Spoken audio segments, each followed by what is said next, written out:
So with all the bolts undone, everything out the way, I'm going to try and lift this engine out and gearbox in one big piece. I usually do it like this. However, on this occasion, I don't know where to put the mountings. I don't know where to put my engine mounts. Anyway, I just fastened a bolt around there, that'll do. I'm going to drop the gearbox down at the back. As you can see, I've got all the insides out of this car now. Spent all day on that late yesterday. I've got a block of wood around the gearbox on a bolt, and I'm going to drop that down so it almost hits the floor, and then it should go vertical at the front. I've just had a shock of my life because I lifted it up and I saw some petrol coming out the front pipe. So I drained the tank. There was 70 litres of fuel in it, which isn't a bad thing, but trying to find containers at a shop measured for put 70, there's more containers in the shop. We've got petrol everywhere. So I'll put the car on the stand and see how this works. I've done it many times before. It should work. If it doesn't, well, it just falls over. You can see petrol still coming out that pipe. Alright, let's go. Let's put this on the stand. I've been spending the last 10 minutes looking around for my bloody lifting chain. I have to use an old shonky one. I don't mind people helping me out, but just tell me where you put things, please. So we've got to find some use for the cylinder heads. They're down there. We had some spare cylinder heads.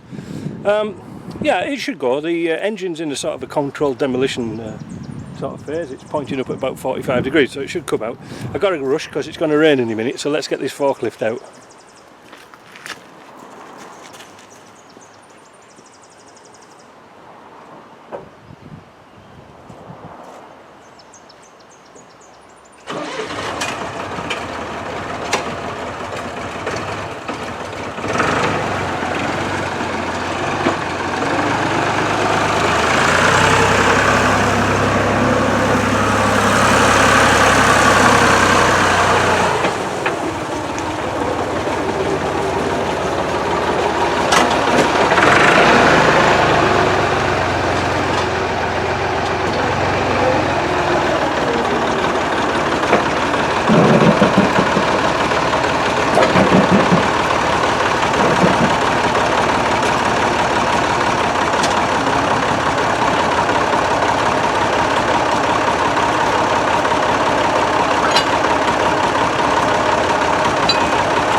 One take Wesson. That wasn't too bad, was it? It's always better when you have somebody to help you, because as you can see, I couldn't see where I was getting bound up and I had to put a strap around it to pull it round. But no, that got it out. That got it out. It was a bit jammed up at one place, but it wasn't too bad. A lot better than taking all the bell housing bolts and stuff like that off. Right, I think that's enough for today. I'll drop it back down and then we'll get power washing and then it's off to the body shop, because I ain't going to do anything on this.